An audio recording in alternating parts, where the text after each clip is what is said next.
เคเด้อ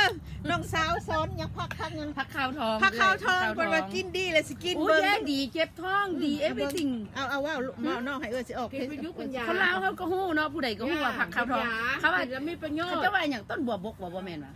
บ้าบัวบก บัวบกไม่นอกนอกเนาะโอเค บัวบกไม่พักนอก โอเคผักขาวทองกันแล้วกันเลยโอเค อันนี้ในชีวิ กิ ต นแล้วสิติดใจ ในชีวิตสิลองมื้อนี้มือทำบิดในชีวิตเห็นก็บ่ได้กายก็บ่ได้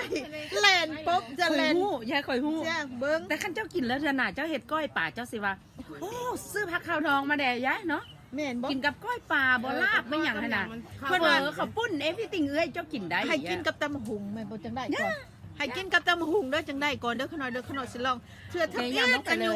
ย จนเป็นเฒ่าเด้อจนเป็นเฒ่าจะสิกินเบิ่งลองเบิ่ง ยามลงไปเลย ยำลงยำ โอเคนี่เห็นบ่นี่ ฮะ ตัวอย่าง ดีหมดดียังดีหมดบอกเพิ่นดียั ทุ ง ก ไง อย่างดีท้อง ดีทุกอย่างบ่